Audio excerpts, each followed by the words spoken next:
Okay, good evening. Welcome to the August 19th, 2025 meeting of the Growth Planning Committee. And we will start off, as always, with the introduction of members. Tom Smith.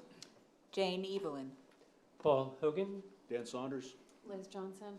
Ann Martin. Mary Beth Gilbert. Galen Weibly, support staff. Nadia Crockett Current, support staff.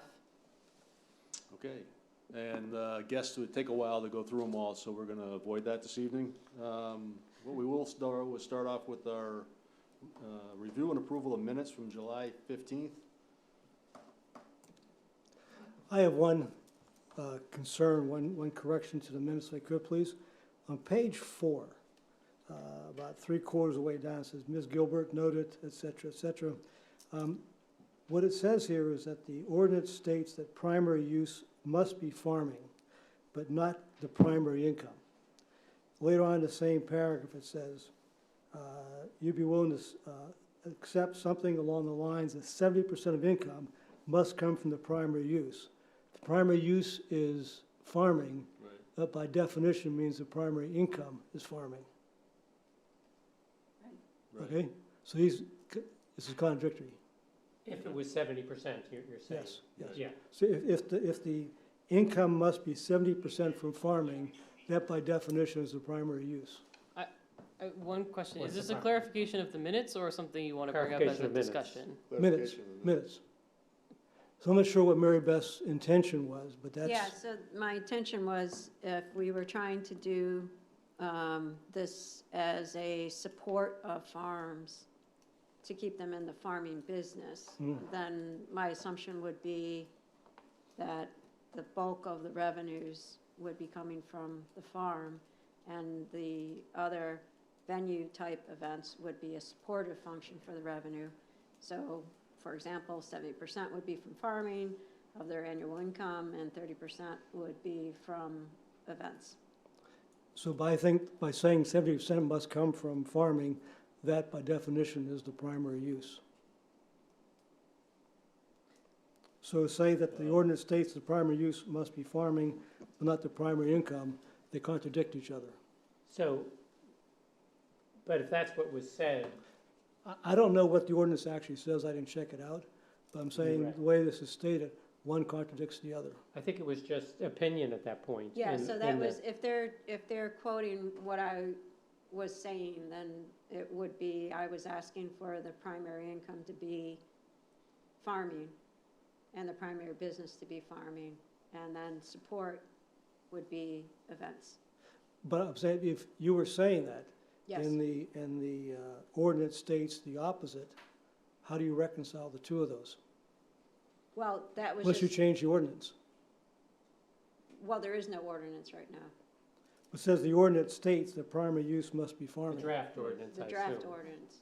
Okay, maybe Okay. that's the word that's missing. Do we have the She, draft ordinance? I think what we're not reading in the sentence is it says that she noted that if there were language which stated something along the lines of 70% of the income must come from the primary use, she would be all in on this ordinance. So she was stating her opinion if this language was added.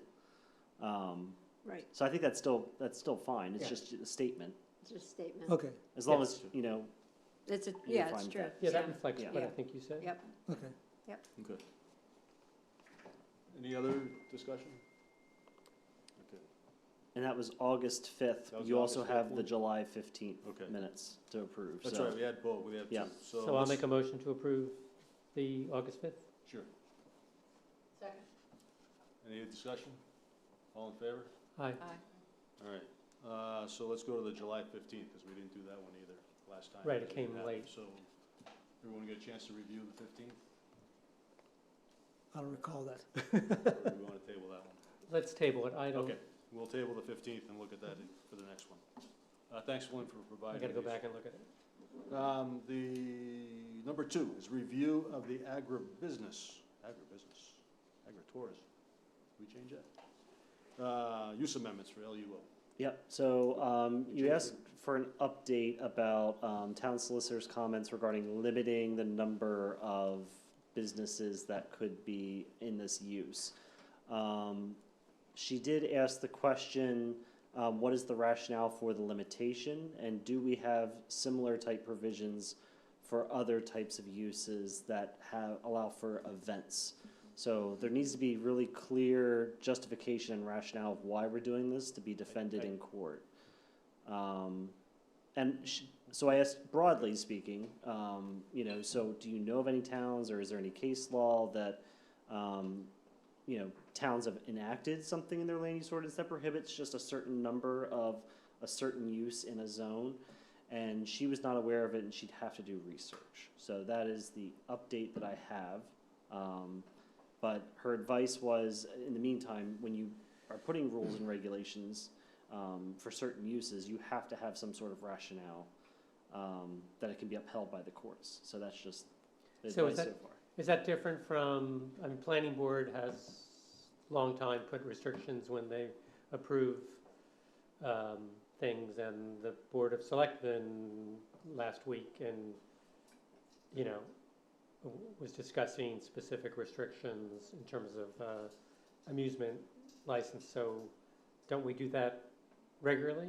But the restrictions, so the suggested restrictions weren't because there are already 5 amusement licenses. So it's the sticking point here is that, yes, the planning board can have conditions and can use rationale, but those conditions shouldn't be, we already have 3 agritourism businesses, you can't put another one in, because we don't say that for any other event type use. Like, if the planning board doesn't say, we already have 10 restaurants, so you can't have a restaurant. They might say, the area is congested, there's too much traffic, you can't have a restaurant, but they don't have rationale based on the number of already existing things. So it's based on the events being the permitted issue. Because, you can say why you wanted to have that, but my feeling was we wanted to make sure that if it's gonna work, and it doesn't, that everything we wrote doesn't work right, we have a way of kind of going back. Yeah, so I knew. And that we wanted the people who we perceive may have a need for it to have, sort of a chance to, who have existing farms, to try it out, as opposed to places that aren't in business today, that are not farms. If I open up a farm 2 years from now because of this ordinance, the primary use would seem to be questionable. Would kind of defeat what we. So is a different question for council. Could we have a trial with the current number of farms, offering it to the current number of farms on the books? Could we have a trial period for 2 years? Well, that's, I think, what we had proposed. That's you what I had proposed. But that's And- not what the question, I don't think that Yeah. was asked. Yeah, you just asked for a limit, and that was, and she's still gonna look to see if there's case law, like Yeah. maybe there is some town that. My proposal was similar to the growth planning, the growth permits, that there would be a regular procedure for some board, this board or the planning board, to every 2 years or whatever, review the number and increase the number if there haven't been problems and there haven't been issues.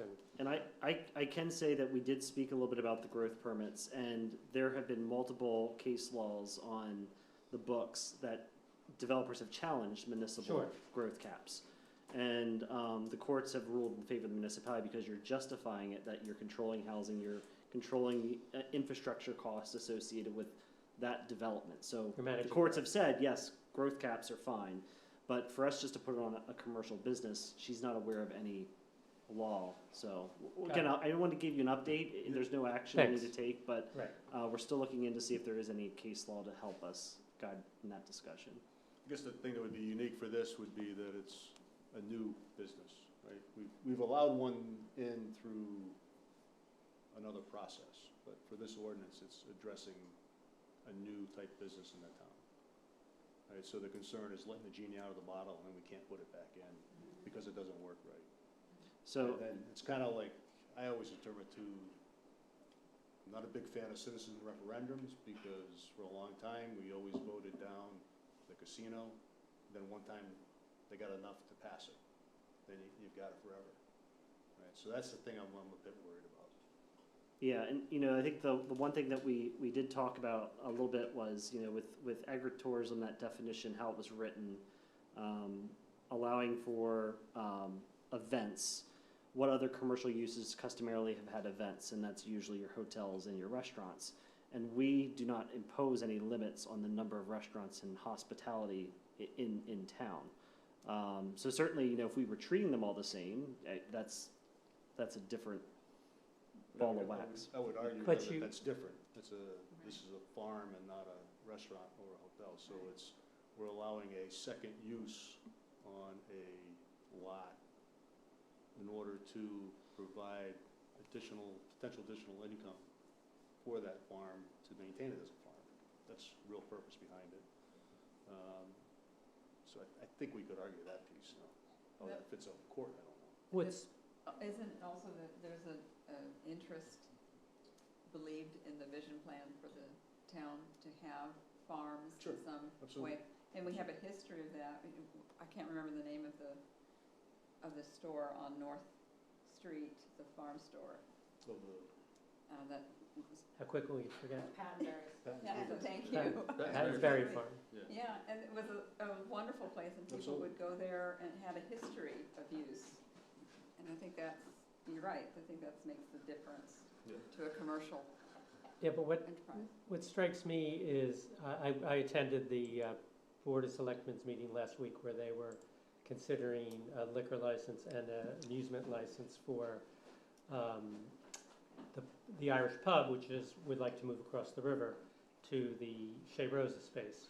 And it was pointed, the neighbors were concerned because a pub is different, people getting out, it's the late night place, and so it was causing the neighborhood some angst. But, several people made the point of you can annually not give them a license. If the terms of this amusement, what's the license called? Special event? Yeah. Yeah, Mass which gatherings, allows special for music, that you don't have to renew it. That if they're bad, if it doesn't work out and the neighbors are calling the police all the time and they're coming to the code office, then the next time it gets renewed, there would be some change. The neighbors would come and there would be some adjustment. No, it can't stay open until 11, it's gotta close at, 10 or something. Well, it also could not give the license. So, for It could not example, give. the similar thing happened with Sandy Pines. Right, and my point is, under this structure, the proposed structure, we don't have that option, it seems. It's once given, it's forever. This isn't a license, it's not contemplated as a license like that, where there would be an opportunity for, there's still a noise ordinance, and I would, yeah, when we were sitting here talking, I was thinking about, that would be a nice thing to put in, because that's your safety mechanism, right? So, protects the neighbors and. if one of them can't live within the guide rails, can't operate within the guide rails, then that one is out, not all of them. And it is something to think about for the committee, what Paul is pointing to. So here you have a commercial area downtown here, and you have the commercial area stops at Cross Street, and across the street is Village Residential. And you have a building that is a commercial building, and you have a patron that wants to go in, or an owner that wants to go in and have their business there, and you have neighbors in that area that are concerned about what that type of entertainment is going to do for their quality of life. And I feel that's where a lot of my hesitation comes in with a lot of this, is because we have a very small footprint town, and we have a lot of those lines already between a small commercial area and then residential weaved in, and then we've got a very small rural area. So, we have to be, in my opinion, we have to be very considerate of neighbors. Neighbors live out in rural areas for specific reasons, So, Galen, Nadia, I'm not familiar with when you have to go get a special amusement license, like, under our proposed ordinance, would those people need to get a special amusement license for the bands that they're going to? My understanding is amplified music, but again, the town clerk normally handles those licenses, so I don't, So what's the trigger? I'm just trying to understand. I thought it was amplified music. So, yeah, if it's amplified music, that's the trigger. And just like the vintner's license and the liquor license, all businesses at an annual rate have to renew their license in front of the select board. A public hearing is when they're getting a new license. Sure. Then there's a public hearing, there's notification, public hearing. Residents come in, state yea or nay, select board listens to it, and then can grant it either way. Once it's granted, though, it's a renewal. And, for example, we had a public hearing for Sandy Pines, the campground, because they have amplified music on a happy hour arrangement during the summer. And there were some residents at a nearby street that were very concerned about the noise level, and they came, there was some arrangement made in terms of timing, and we said, well, you have to come back next year for your license anyways.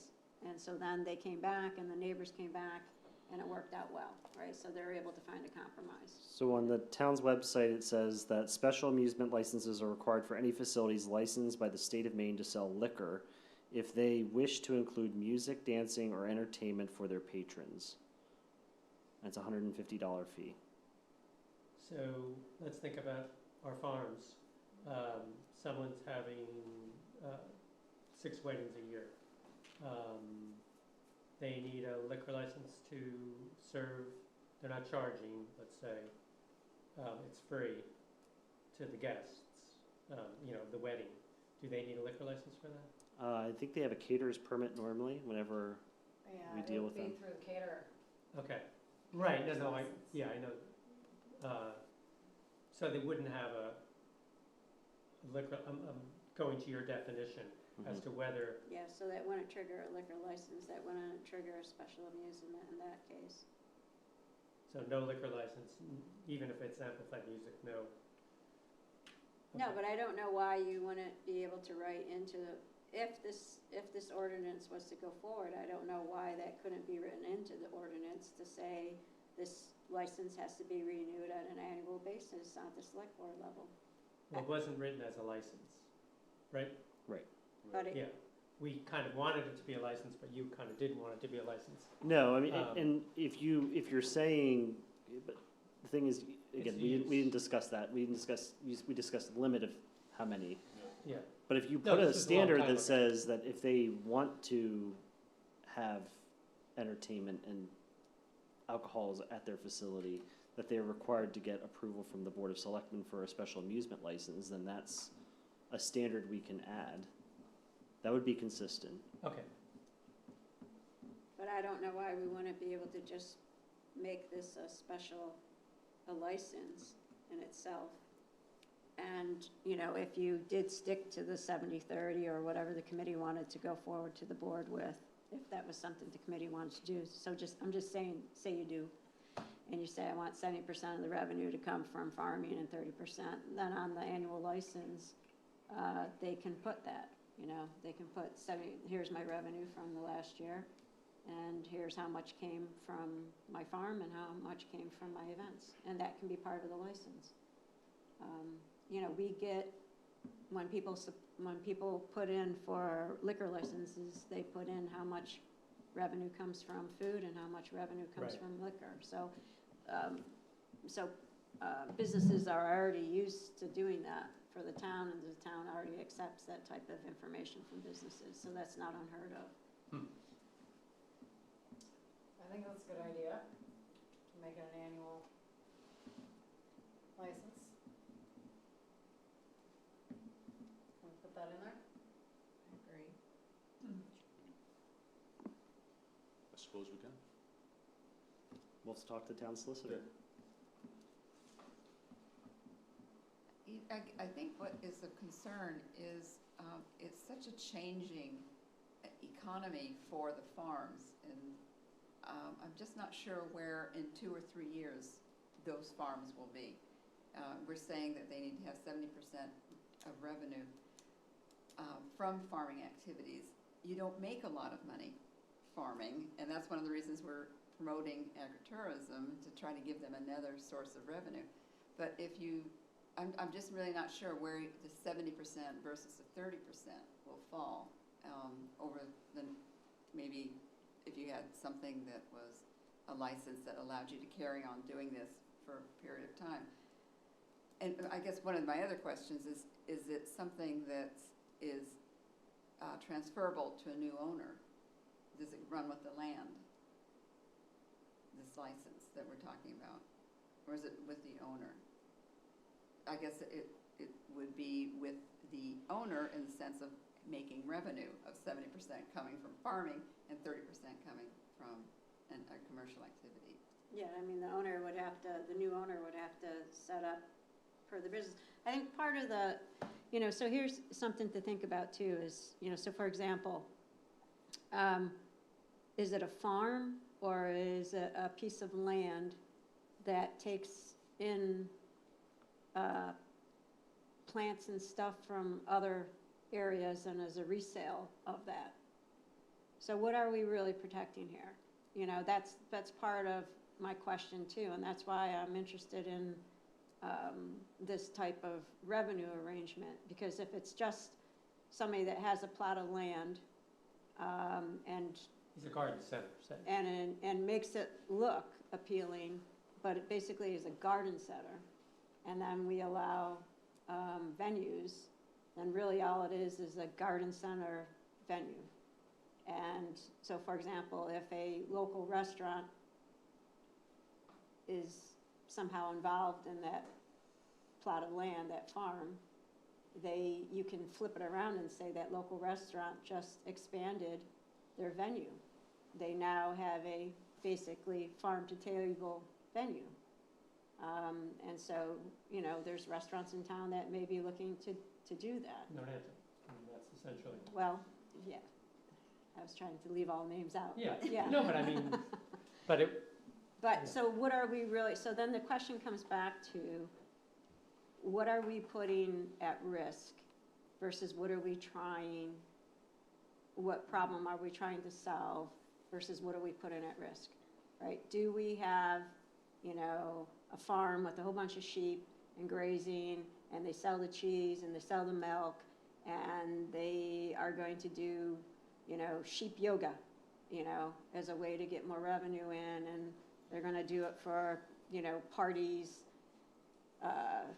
birthday parties or whatever, or, girls' night out or whatever, and have a little bit of food, then that's different because it actually, in my opinion, actually is a working farm. And so that's where I have trouble with this agritourism in our town, because my definition of farm coming from upstate New York is probably maybe a little different than the farms I see here in town. I don't know what we're trying to, we're not out in Dayton where there's farms. I call those farms. Yeah. So is this a sort of a head nod hoodwink extending our venues out to the rural area now? And that's where I feel that that's almost what this is, and I don't like that feel. There may be a part of that. Hopefully it was what you described is what we would all envision to be. But in addition, the opportunity to maintain open space without necessarily having to conserve the land as well, and have it be hopefully a useful farm piece, whether it's they're growing it on the property, which is, we would hope that's the case, or they also supplement that with stuff they bring in from the outside. But, Yeah, but- the open space piece is, Yeah, I not think getting turned into the. So then another it's like development. Right. then it's an open space tourism thing, then let's call it what it is, versus. Well, I don't know that. I don't No, know. no, but I'm I saying. mean, there may be some yeah. of those, but there may not be others. Yeah. Right? But I think in our town, we are so small, and we have three farms, Right. and each one is slightly different, right? And maybe one might trip my opinion of what a farm is, and maybe the other two wouldn't, and so that's where my worry is because I'm not in Dayton, Yeah. and I'm not trying to protect the farmers in Dayton. That to me is where agritourism belongs. Here, I'm afraid, very afraid, of events seeping out now into the into our tiny rural area, right? Kevin, if there were limitations, so it would be an annual permit, do you see that in some way harming the idea of agritourism in some way? I think when it comes to certain provisions that we want to add, I think we just need to be cautious on how this can be administered from the town. And are we regulating it to the point of non-existence? It's just going to be on paper. That, as we just discussed with the residential mixed use, there were certain things like a 60% open space requirement. We had it on the books, but no one was taking advantage of it because we regulated to the point of non-existence. And I don't think that's a good policy either. I think we need to, be realistic on what we're concerned about.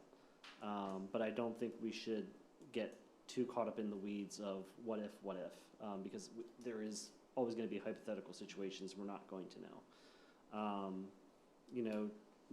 Some points were raised about, what's your perspective of what a farm is, and I think if I asked everyone in here, everyone would give a different perspective on what that is.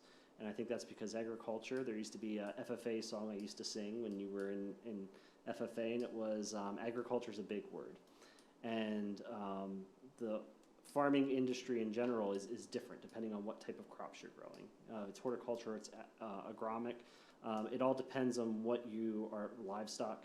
So they're each different. And I don't think getting caught into the weeds of the minor details of is there going to be a developer that's going to try to take this advantage is the approach to look at. I think we should be looking at, okay, holistically, what do we think is in the best interest of the rural area of our town? Are we trying to preserve open space? Are we trying to keep a lot of this land that is open space from being turned into other subdivisions? Which, again, the town staff has given you briefings on how the rural permits have continued to be maxed out every year because we're seeing more development pressure in those areas. And you've heard from farmers that have come in and talked to you and, how we need to do a better job at our land use policy of preserving our open space because we only have so much land in our town. So that's just things I think we need to keep in perspective when we're looking at what we want to allow in that area. Certainly staff has agreed that the farm and forest zone has actually had a lot of commercial uses that we don't think are really conducive to a rural area of town, such as restaurants, hotels, motels. Those things are not really associated with a rural area. And we are recommending removal, and GPC has agreed to remove them. But I think we need to be cognizant that there are going to be people who want to do some sort of land use that's agricultural related that our land use ordinances right now do not address. And so how do we preserve that? So when you say the current land use ordinances, so is there language that would enable a farm to get a special permit to do an activity, to have a fundraiser or whatever, business fundraiser, without our adding an agritourism element to the books? So they did have that, and it was taking advantage of what was called a mass gathering permit, which was any event that was over 250 people per event. And in non-commercial areas, you were allowed to have 3 of them a year, but they had to be spread out every so many days. I forget how many days it is between events. And so that was something that people were taking advantage of. In talking to the town solicitor, she said the original genesis of that, because she has long institutional knowledge with us, was really to help the police and fire in dealing with large crowds of people, especially when they were protesting our famous family that lives here. And so that was the genesis of why we did it, but since then, people have been using them in rural areas as well as our urban areas to have wedding events on their premise. And so they can have, right now. And what we were looking to do with this agritourism is let's button this up and make it very targeted. And then with the mass gathering license, we were going to strike that out of the 3 per year per parcel. Because right now, all your neighbors can each have a wedding event venue of over 250 people if they get a license from the town. And I So- don't think that's a good policy. So we're trying to, again, target that to be more agricultural focused or with your commercial hospitality industry locations. So question, Mhm. so currently BlackRock could run 10 events a year at 200 people, including staff, and have a caterer's license, whatever's necessary, and have weddings there once a weekend No. during the summer. No. They don't need a mass gathering. Yes, they for if it's over 250. No, I'm saying, No, he said no, I mean, 200. 250 is a lot of people. I'm Right. saying a lot of weddings are 100 people, Right. 150 people. Right. So, and, you know, BlackRock has a limited space Yep. for parking, and Yep. so I imagine the number would probably be much closer to 150 than 250. So there's no licensing that's required. There's no licensing, but because the land use ordinance is in effect, the town has told them that you can't have that. You have to go through a conditional use process for a restaurant, because that is the closest use that we have on the books. And that's what they did do, in order to have their 50 Right. max guests. And that was the condition that was put on by the planning board. So when people come to me and say, well, we want to have a wedding for, we want to be able to rent this out multiple times a year, the only thing that we can give them is if you want to have 250 and take your one permit, you can do that. And if only 100 people show up to your wedding, that's the only thing people do that. They take out the license, and all your neighbors can do it. It's not But I'm limited. still confused about why you can't have 6 small events currently. You can't. What do you Be- how are they licensed to do it? Why do they need to be licensed? Because the land use ordinance dictates Sorry what for you that. can do in your property, yeah. Yeah, That's why, so that's why the town solicitor is trying to advise us not to create more special licenses, because you're circumventing your land use ordinance, which is not good policy. And that's what we're trying to avoid. Is the terminology special event permit, how does that relate to, the language is getting a little confusing to me into the terminology. So could there not be special event permits that would mean that, you could have it on your farm, or if you don't have a farm, everybody is treated the same? You can. You probably wouldn't want that, but you can. Okay, and I wouldn't want it because you feel that the farm focus is lost by doing that, by having one language apply to everyone? I think every one of your neighbors is going to come out after a lot of people are doing multiple events, and they're gonna ask for a change. So, I think we need to be cognizant of that. The only thing that we have right now is a tent permit, so if you need to erect a tent for a wedding or something on your premise, we do have a tent permit. So how many special events could I have on my farm, or not necessarily farm? Is there a limitation to how many times you can have a special event? Right now, Any- it's just the mass gathering, it's 3 per year is what we have, And mass gathering is 250 or more. yes. So anyone could have 100 people over. You guys are gonna have to get closer. Yeah, you have to get to code your mic. I'm sorry. Anyone could have 100 people over every weekend. No.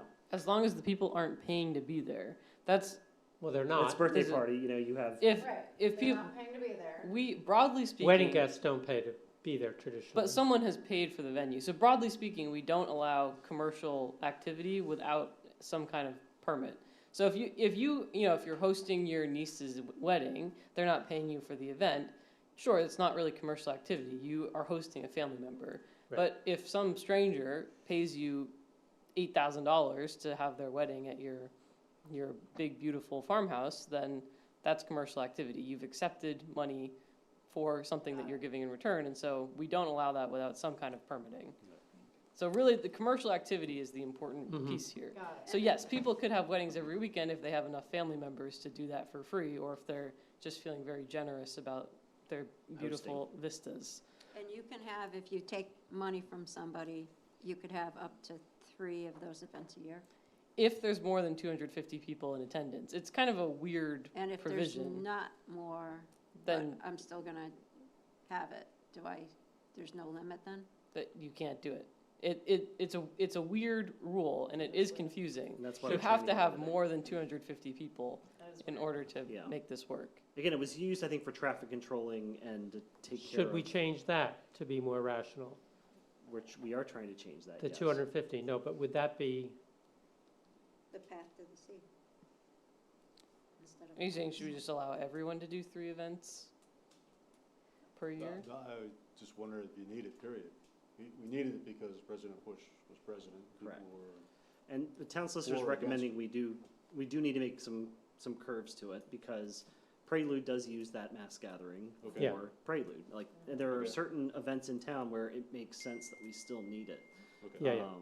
It's just there's a provision that says for non-commercially zoned areas, a property can have 3 of them a year. And I'm like, that's just a weird provision that, and the town attorney wants us to remove it, but we wanted to address the land use challenge first with agritourism before we get into that. You mentioned something, Go ahead. before, you mentioned the thing about trying to prioritize or maximize the open space, and also then to maximize, I guess, the potential for farms to survive. And I see those as potentially conflicting objectives. And to Mary Beth's point maybe earlier, if you had an objective criterion that said your farm revenue must be this % or more to qualify as a farm, that'd be one way of ensuring that you preserve the farms as opposed to preserving open space as open space. If you really want to maintain a farm as a farm, to maintain that sort of ethos of the area, you'd have to have some way of ensuring that the farm reaches a certain level to be qualified as a farm. Or else you could have golf courses, you could have polo fields, and it also brings in money that's irrespective of what's happening on the farm itself. So is there a way to get an objective, I guess, threshold for income that qualifies as a farm as opposed to something else masquerading as a farm? Yeah, I think that's an interesting question that you posed, Tom. I feel like, again, that it's going to be hard for us to put a target on what that qualifies, given that all agricultural operations are different sizes. An orchard operation is completely different from tomato vegetable production or a horse stables production. They're all different in what their gross income is going to be brought in and the size of the operations, depending how many acres you need. So I think that's going to be a tough one to try to. But you could have an operation then where almost all the revenue comes from non-farming. I think that we're just trying to artificially maintain businesses, farms, that if they can't support themselves, that's what is happening. I don't know that we want to do artificial things like agritourism to try to maintain an operation of a business that isn't working. You know, it's kind of like keeping your dial phone when, you know, everybody has cell phones. It just, you know, isn't going to work. So When you're saying this, it makes me think that there is no guarantee that this is going to keep an open space or a farm ultimately. I understand now better what you're trying to clarify in terms of the ordinance, but I'm wondering if the objective of saying we want to preserve open space, I think if you want to preserve open space, you preserve it. You just you put in your easements and have it controlled that way. But to try to use that as the argument for it, I guess that's where I'm not following that argument as much as I am following that you are trying to clarify the language in terms of the use of your land for special events and have some sort of consistency or recognize the difference of the event. I just can't use it as an argument that it's going to ultimately leave us with farms, because I think We don't know, yeah. Yeah, Yeah, and I'd just like to point out too, remember, we've run across this before in Kennebunkport, meaning that I think we're one of the towns that have the largest amount of conservation land. So that is a really good thing, right? And thank God for that.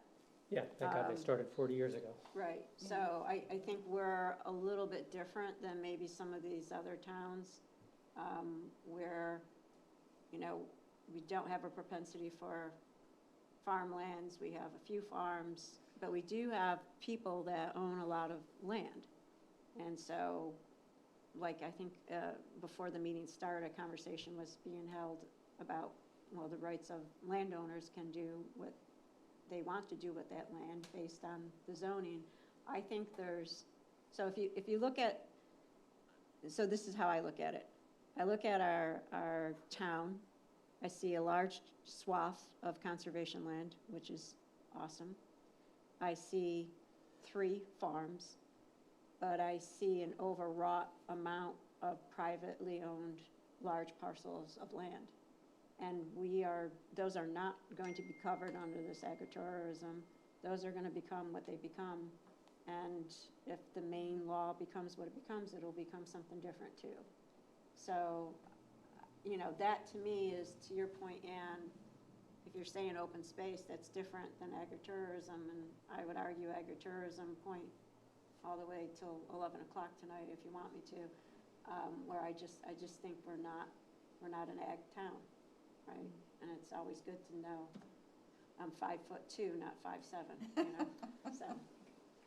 Tom, on the definition and the money, in Maine, all you need is $2,000 of income to get a tax break on your real estate taxes, and you file the paperwork, and you're a farm, as long as you do one or more of those items that fit the definition.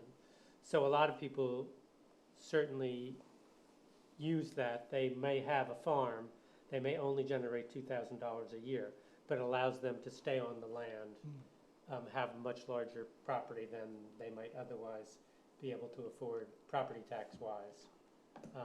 If they sell it and it goes out of farmland, then there's like a recapture of back taxes, essentially. So we're all subsidizing already anyone who's, you know, we in this town, any town in Maine, and most states, I think. So The rest of the town subsidizes to that. clarify, there isn't that many parcels in Kennebunkport No, I that have realize taken that Yeah, I realize that. abatement, yeah. We've done a lot of work on this. I think, can you pull up the ordinance the proposed ordinance the way we've written it so far? Can you pull that up right there? We have to find this separate. And then, is it right there? No. This one's a little bit different. If everyone is in agreement, including the town solicitor, that we make it an annual permit, licensing, whatever you wanna call it, just that they prove that they're still a farm and that they are still requesting to have whatever event.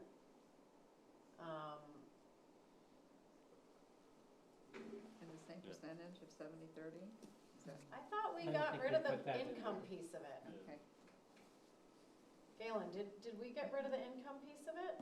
I don't think we even had any income. We piece. kept- It never went in. Yeah, it No. never Yeah, went in. we didn't have an income. It was just talked about. It was just- Yeah, Okay. cause that's too hard to Administratively, it would. prove, yeah. Right. No, but if you had it as a license, it wouldn't be hard at all, because all they have to do is when they come in for their license, they say, this is my income from my farm, and this is my income. This is what happens for liquor licenses. It happens every time one of the businesses in town comes in for a liquor license. Huh. So, And you just take that face value? Well, they're signing, this is, Yeah, you know. they're si- certifying, They're certifying. they're swearing So, to it. you know, if they're not, well, there's, you know, So you'd be There you go. treating applicants the same? Yeah. Same criteria to each applicant that comes in? yeah, if it was a desire from the committee to make sure that this is a farm, that, so I guess, you know, so one of the questions as a select board member, if you guys came in front of the ordinance, as myself, my question would be, what are we trying to save here? And you're gonna say to me, we're trying to save 3 farms and make sure that they stay 3 farms. And I'll say, are you sure they're farms? Which are, you know, and if you're saying, well, yes, they sell things, and I'm like, well, is it an event house now, or is it a farm?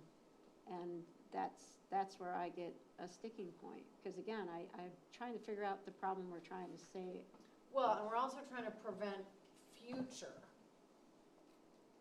land purchases who, like, pretend Sprinkle Pod was in Kennebunkport. That wasn't a commercial farm before. They've now turned it into a fabulous commercial farm. Someone could do that on a big chunk of land in Kennebunkport in the future. So just because we have 3 farms now, doesn't mean somebody won't create one. But this is the same thing that we get into with affordable housing, so we have affordable housing through the Heritage Trust in town, and the way that we got there, because we are who we are. Again, you look in the mirror, we're 5'2", we're not 5'7", right? And we have very high land rates. We have very expensive, our assessment value is very high in this town. So what are we really trying to do here? What can we really do in the free market capital, right? So heritage housing existed because the town at that time was allowed to give away tax-acquired land. We can't do that anymore. And if you're a farm coming in here, and you're going to be a farm, not an event place, if you're going to truly try to make it as a farm, it's a really high bar to go over, to buy land in Kennebunkport and use it as a farm. And I would also argue that we don't have a lot of property that's farm. Good, yeah. You know, if you're ag, if you're not goat, sheep, cows, if you are going to be tilling, I would argue there's only so many plots of land here that you're gonna actually be tilling that are tillable to grow crops on. So it's a very different, you know, a very, very different thing. So that's why I keep having trouble with this. And we have a propensity in town to be events. People want to come here and get married. People want to come here and have events. And that's all I'm cautioning the committee on. And when you come in front of the select board, these are the things, I'm just telling you where my head's at. You know, this is a event-prone town, and that's who we are. I see conflict with this whole thing between potentially trying to control the events that could take place on these parcels of land versus the alternative, which is 80 houses on that parcel of land. Honestly, I'd rather see a little kids' day camp running in there, or weaving class, or 3 weddings a year. Is, in my opinion, better than 80 houses. Our infrastructure can't handle it, the housing like that, our schools, like, But you, I don't wanna live here anymore if that's the case. to the real estate value, I mean, a parcel of land just went up for sale this week on Goose Rocks Road, 37 acres. It does have an airstrip, which might be so it is flat. It's one of the flattest spots in town, perhaps. But 37 acres, guess the price. 5 million. You looked. I did. Yeah, so no one can afford to buy that to farm as their primary use.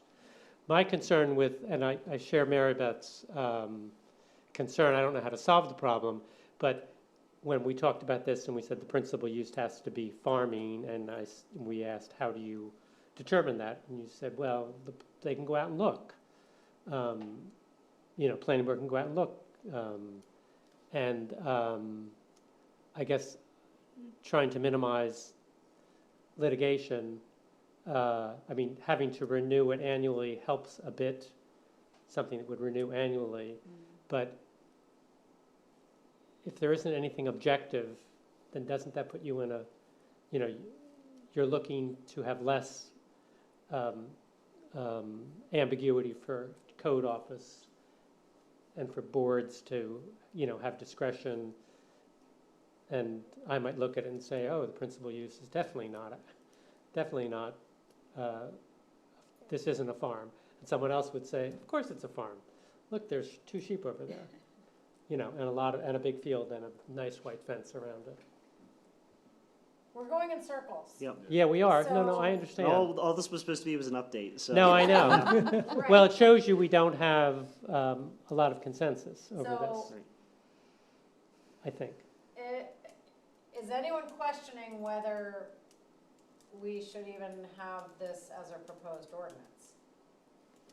The entire concept, A. B, if it is a proposed ordinance, the wording and the allowances and all that. I'm not sure that we want it. I think we're just trying to stem the tide, and we're gonna, suffer.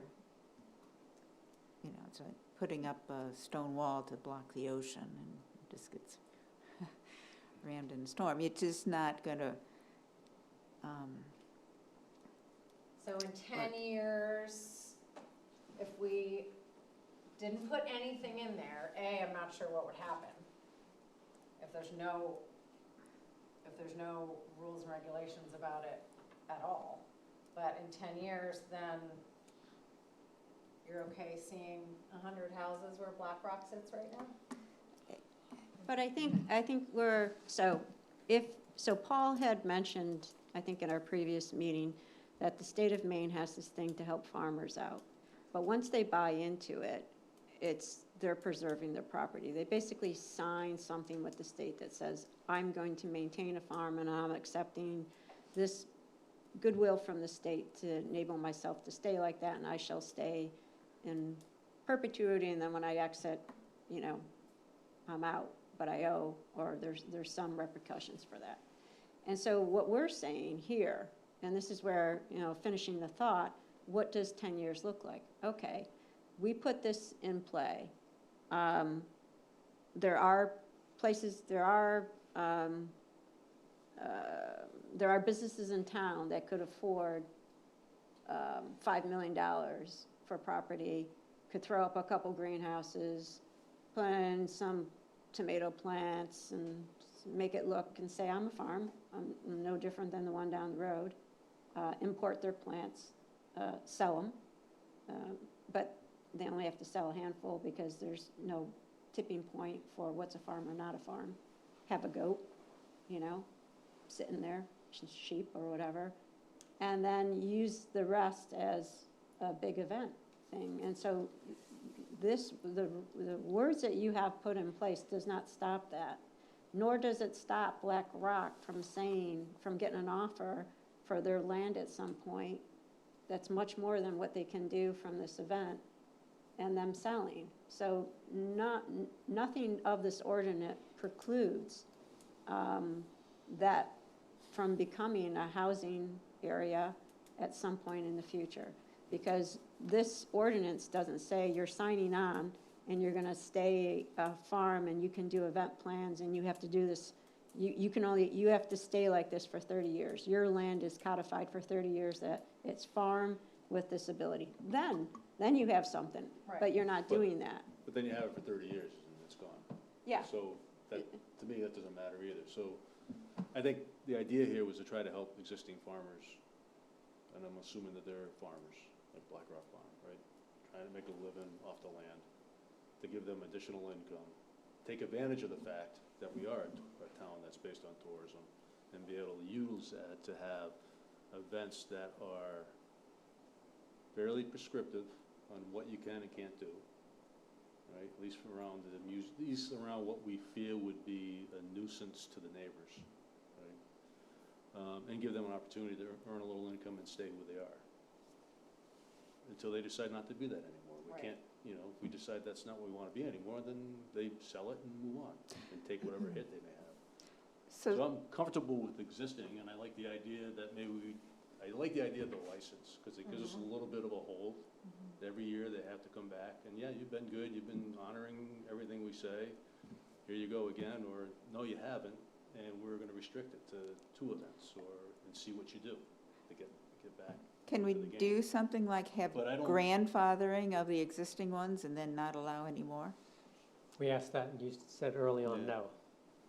But, you know, for someone to spend one concern I had was somehow playing a game of dividing up property, taking the 37 acres and dividing it into whatever number of lots you can get in farm and forest with 37 acres, and then having 10 different areas where you'd run 10 different licenses, and you're just moving around, and you're having a wedding every weekend.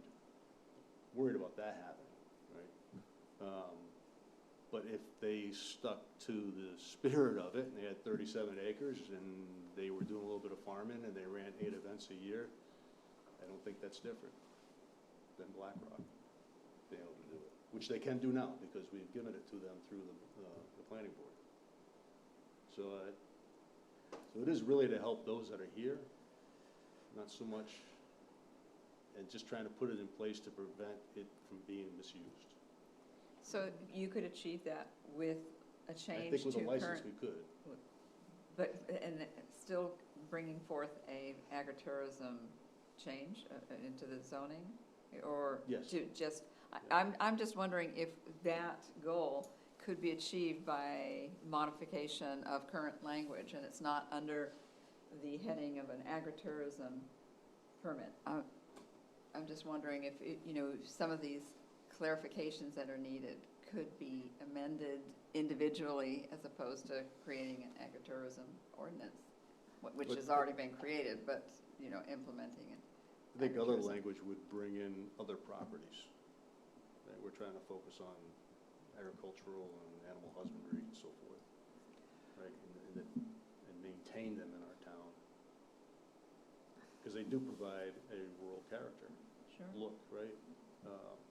Hey, Galen, question. Could BlackRock come in this winter to the planning board and say, please amend our, you know, we've been doing this for 2 years. We had 2 events the first year and 4 events the second year, whatever. I don't know what the numbers are. Could we go to 6 events next summer? Are there any complaints from neighbors? There'd be no reason they couldn't do that, I assume. Yep, they'd be fine. They're in free enterprise, so the restaurant use is still there. However, one of your other properties, farms in town that's on the market, is in the farm and forest, where we're removing those commercial uses. So after The November, the airport? They will Yeah. not be able to apply. Got it. Did you say the airport? There's 2 airports in town, two strips, 2 airstrips. One is right on Goose Rocks Road, right at this property that's for sale. Yeah. And the other is right at the intersection of Dyke Road and Route 9. You'd never know it was there, but there is another. I don't think that's an FAA. This one advertises, it's one of Southern Maine's. Learn something new every day. Yeah, I know. So Galen, where do we stand? Steer us straight here. What do we? He's been what do we- I'm not getting really good Trying. guidance from the board, so I am going to follow up with the town solicitor about having a license for agritourism to see if you can go that route as a limiting factor, and then we'll report back to you. Right, Okay, sounds good. yeah. So that's item what, 1.5? Because I guess agribusiness is different? No, that's Okay, that is it. okay. I just saw something and I Yeah. figured out it was a So the terminology. next one we wanted to address is LD 1655. That is the keeping of chickens on the property. So we're keeping with that agricultural theme. I think it's important, this is just a briefing, because again, we did not send this language out to you yet, because I wanted to first go over the concept of what we're trying to address, what we're trying to do. So with the right to food, this was a constitutional amendment for the state of Maine. This was a few years ago, and it was a strategy in your comp plan that you wanted to address. And so we needed to find a way to balance that approach to allowing people to be able to produce their own food in their property while also mitigating the impacts to surrounding neighbors regarding noise, smell, health, safety concerns, all that fun stuff. The legislature went ahead with LD 1655, and this law originally as drafted allowed by rights that people could have 36 chickens on a property. That language was amended, and that was signed by the governor, that just says that you cannot prohibit in any of your zones in municipal zoning the people to have chickens. But it did not say anything else about what other regulations you wanted to do. So they still kept some home rule authority for us. So Did they keep the 36? no. Oh. So we can limit. So what I'm going to go over with you is some draft language of what those standards might look like to take into consideration. And you can zoom in a little bit, that way they can see it on the... The only restriction is you can't have a rooster. Is that correct? Yes. So we did put that in there, which is the first section about the performance standards. So this is the standards that people would have to meet if we allow this in our land use ordinance for a new non-commercial keeping of livestock. And so roosters, guinea fowl, peacocks, turkeys, geese, goats, horses, sheep would all be prohibited in your residential zones. And so we mentioned those areas as village residentials, the Dock Square, Riverfront Zone, Cape Arundel, Goose Rocks, Cape Porpoise East, Cape Porpoise West, Cape Porpoise Square, and the Free Enterprise Zones are the residential areas in town where you wouldn't be able to have these larger animals or noisy animals in town. And what about the ones, the hundreds of them that are there already? I'm talking turkeys in my neighborhood Wild turkeys. that jump onto the trees at night. And Wild turkeys. The wild Yeah. turkeys? Wild turkeys. I can't help you with that. Yeah. They're all over the place. So that is again a way that we're going to address some of the noise concerns, larger animals on smaller lots that make no sense, because people could say it's their constitutional right to have a cow on their property, and the state's saying you do have a right to grow your own food, but the town with our home rule authority can protect the health, safety, and welfare, and so we can justify our regulations by saying if you have a large animal on a small parcel, you're potentially a biohazard, not only to the surrounding community, but to yourself. And so we are going to put a limit on what you can have. And so we believe this could be justifiable to the courts. There have been some challenges, and so far home rule authority seems to take precedent, as long as we have rationale for why we're doing what we're doing. So what are the numbers? So I'm gonna go over them. First, I need to explain some terms for you. So animal density is the animal unit, the AU, is a term that's used especially in concentrated animal feeding operations in commercial agriculture. So it isn't an actual term, and it's basically 1,000 pounds per acre. So that's what an AU is. It's just a measuring tool. And it's important to have a measuring tool because you can have a situation where you have multiple species of animals, and how are you going to figure out how many animals of each ratio you can have? And so that's why we put this clearly in here to represent, okay, this is what you can do fractionally depending on what type of animal or combination of animals you'd like to have on your premise. So the first part of that table, which I'm sorry that it is broken up, the table, but we'll fix that. It shows you your zones. So basically the farm and forest is all by itself with a little bit higher density allowed for non-commercial. We're talking about non-commercial, not commercial agriculture. Those are two different uses. Right. So for non-commercial keeping of livestock for your own consumption, you're not selling anything, this is what your limit would be. So it would be 72 pounds in any of those zones per acre. So if you have 1 acre, you can have 72 pounds. If you have 2 acres, you can have 144 pounds of animal on a property. And if you have a half an acre, you would have, what is it, 36? 36 pounds of animal on the property. And so when you calculate how many pounds of animal it is, it's at maturity weight. And so we did put some maturity weights down below in the next section. If you scroll down, Nadia, a little bit. So the chickens are obviously the most popular one that most people would have for egg laying and meat production. The average weight of a chicken is around 6 pounds. So in the farm and forest zone, if you wanted to have nothing but chickens, you could have 24 chickens per acre in a farming and forest zone. If you are more in the residential areas, you could have up to 12 chickens per acre. So if you have a half acre lot, that would only be 6 chickens. And we think, again, those are reasonable standards, that it's not as Where did the standards come from, or did you just? from other towns. Yeah. And again, you can certainly toggle this if you think there should be less, more. Those are all at your disposal. We think, when you think about a family that has chickens just for their own egg consumption, 6 chickens they usually lay, especially in the summer months, you'll get 6 eggs a day. But in the winter months, you might get half that if you're lucky, depending on the sun and the nutrition for chickens. You didn't grow up on a farm, did you? I did. I can tell you all about chickens and rabbits if Can you you want. show the zones again? Yep. The first one is farm and forest, Yep. right? Farm and forest. Everything else is. Everything So else you're is. saying for non-commercial livestock, Yep. you can't have goats if you're in farm and forest? No, if you go down, you'll see it. Goats you're allowed to have 3. Oh, Yep. But anywhere else in town, you wouldn't be able to have those larger species of animals. Cows, same thing. So is it per acre of your complete land, or is it per acre of a field?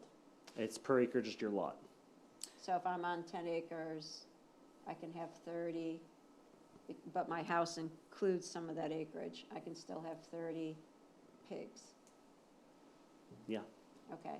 Can I have 30 pigs and 240 chickens? No, because that's where if you go up further, that's your max AU allowed for your property per acre. So you take that 0.144 times it by your 30, and that gives you how many pounds of animal you can have. However you want to split those pounds of animals up by pigs and chickens is up to you, but you can't exceed that AU limit. what is it right now? Right No. now, it's unregulated, so anyone can do whatever they want. Yeah, it seems light Is to there a me. problem? Not yet. Not yet. It seems light to me in farm and forest. Yeah. The And- Isn't that the when you whole look point? at the numbers, it seems light to me. But in village residential, why can't I have a goat? Too big. No, And you have loud. 5 acres, Well, if you have 1 cares? acre, or You can have- you have 3 acres, why not have a goat? yeah. So most people, if they're going to, in the agricultural zone, if you have multiple acres, you're probably going to be commercial agriculture at that point if you're having that many animals, just knowing how much feed costs for things. Either you're a very expensive benevolent charity and love to just feed animals out of the kindness of your heart, but that's a lot of consumption for. And Yeah. commercial isn't just like a major. Well, I'm not talking, my question had nothing to do with commercial, or are you going on to something else? I'm just saying, if I wanted to have a goat, Mhm. And you had and 3 I, acres. and I have 1 acre, Oh, you've won. and I'm in village residential, No goat. No goat. Under this Right. proposal. Yeah, Under this proposal, you can change it to what you want, but that's Where'd you get this, other towns. other towns? Yeah. I don't know. I think you just somehow limit the, yeah, I don't know. I mean, again, so to Nadia and Galen's answer, what problem are we trying to solve? Well, we don't have one yet. But was this trip because the state came in and originally said you could have 36 chickens and we couldn't limit, but now we can limit? But nobody has gone off and done that in our town, right? So Not yet. we don't have issues in our town right now with wayward animals or, it just doesn't seem to be our, so it's like we're, again, Are we reacting or are we being proactive? It's much easier to solve a problem before it becomes an issue. but sometimes you get too restrictive. Sometimes there's too many And rules. it's something, you know, we've talked about in this committee before, that it's easier to start more restrictive and ease up if people have issues. So if someone comes to, if we pass this ordinance and someone comes to us and they say, I have 3 acres in village residential, I really would like to have 2 goats, then we can say, okay, that's a discussion worth having, and we can take it back to the drawing board. I think it's, No, But that's weighed against, the main way is, yeah, if it's not broke, don't fix it. yeah.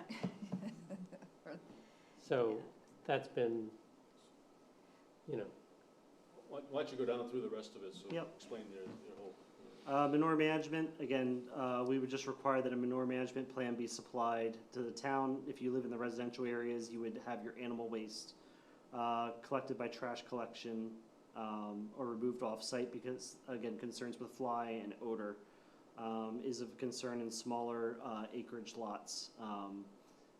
Certainly in farm and forest, you can compost out in those areas because it's not causing complaint for abutters. So it all depends on that. Running at large, so again, if you're in the more residential areas, you have to keep all your animals contained, caged, or in hutches. You can't just be running at large. Of course, farm and forest, larger area, 3 acre lot minimums. That isn't a requirement for that area. what's the 3 acre, I'm sorry, I missed, For farm and forest, because that's your zoning. You know, Yeah. you'd have a 3 acre minimum. except, hasn't that gone away No, under the new law? no. And so you're saying that. Only growth area. Yeah, only, Is only where that- growth or where there's. You can still be sewer. more restrictive if it's outside your growth area and there's no water and sewer. So does this limit cats and dogs? No, So I could have 10 dogs on my one? guess you acre. can, yeah. We And do have 20 we do have a What should we kennel. do? I'm What not should that we do? familiar with that ordinance, but So are you saying that in the form, Koreans that eat dogs. What? Koreans eat there dogs. could be, Chinese do also. I mean, yeah, like 4B, that's crazy. I have almost 2 acres. I live right over there off School Street. We have 8 chickens. They roam around my property. It's great. They get the ticks, the grubs. This is saying I can't do that? That's crazy. is your property fenced? No. So do they wander to anybody else's yard? No. They stay? the chickens are very well behaved. But I mean, I don't have close neighbor, like, I don't Right, have it close all depends, neighbors. see, again, your perspective is your situation, but other people do not have that same 2 acre But situation. then isn't it sort of a neighbor to neighbor thing? Mm. If my chickens roamed over to my neighbor's house and crapped in their yard every day, and the neighbor said something to me, I'd do something about it. Or the neighbor could be having chicken for dinner that night. Uh-huh. Yeah. I have a question with relation, in relation to wildlife. Mhm. So I've come across people who have chickens roaming free. Not in this town, so I think it's a larger area, quite a few chickens. And of course, wild foxes are doing what wild foxes do, and they're shooting them. They're shooting the foxes. And I find that reprehensible. And so how, you know, if people are going to have a farm animal, then I think where I came from, we would, of course, put them to roost. We'd put them to bed at Yep. night and get them out of the area. And I would prefer someone doing that than shooting a wild animal who's surviving. I'm sorry, I just had to go on record supporting the wildlife.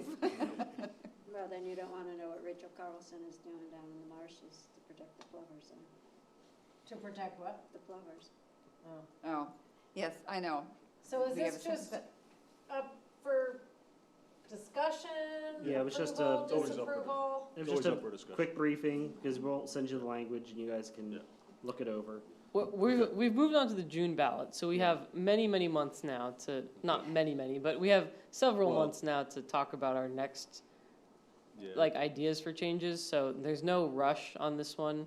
Yeah. We're not trying to get it in November, it's just something to think about over the next few months Okay. as we move forward with What changes for prompted June. this in the first place? Were there complaints or just, No, it's in your comprehensive plan. So in your strategies, if you read your comprehensive plan, it's one of the strategies on how we want to address updating our land use ordinance as it relates to. there the haven't right been complaints, have there, about? No, As it relates to what? as it relates to right to food, constitutional amendment. So we have not updated our land use. Which had ordinance just to address passed that. back when Right, we were doing the comp plan. yes. This seems like it Hmm? contradicts the right to food.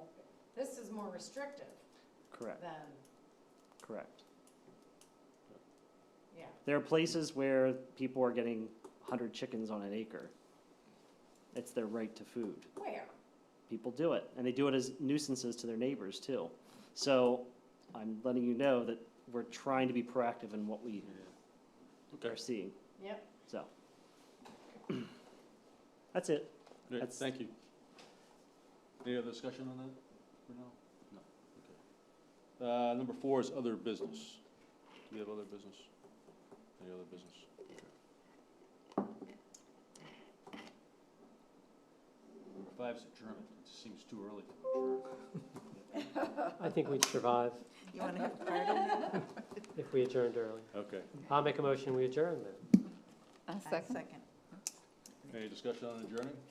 I think we ought to. All in favor? Aye, Aye. Thank you. Hungry. thank you.